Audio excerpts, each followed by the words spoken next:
আসসালামু আলাইকুম কৃষক ভাইরা, স্বাগতম কৃষি আমার গর্বে। আজকে জানবো পেঁপের উন্নত চারা থেকে কিভাবে ভালো ফলন পাওয়া যায়। প্রথমেই দরকার সুস্থ, সবল ও রোগমুক্ত চারা।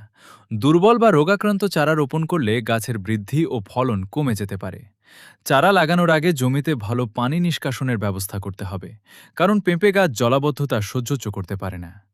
গর্তে পচা গোবর বা কম্পোস্ট দিয়ে মাটি প্রস্তুত করে নিতে হবে। চারা খুব কাছাকাছি না লাগিয়ে জাত ও চাষ পদ্ধতি অনুযায়ী সঠিক দূরত্ব বজায় রাখতে হবে। এতে গাছ পর্যাপ্ত আলো বাতাস পাবে এবং ভালোভাবে বেড়ে উঠবে। গাছের বয়স ও প্রয়োজন অনুযায়ী সুষম সার ও পানি দিতে হবে। অতিরিক্ত সার ব্যবহার করা যাবে না এবং জমিতে পানি জমতে দেওয়া যাবে না। এছাড়া নিয়মিত গাছ পর্যবেক্ষণ করতে হবে। পাতায় দাগ, পাতা কুঁকড়ে যাওয়া বা পোকামাকড় দেখা দিলে দ্রুত ব্যবস্থা নিতে হবে।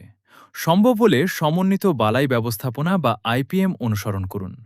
মনে রাখবেন, উন্নত চারা, সঠিক জমি প্রস্তুতি, সুষম সার, প্রয়োজনীয় সেচ এবং নিয়মিত পরিচর্যাই ভালো ফলনের মূল চাবিকাঠি।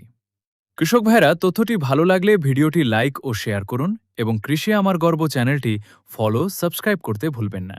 আল্লাহ হাফেজ।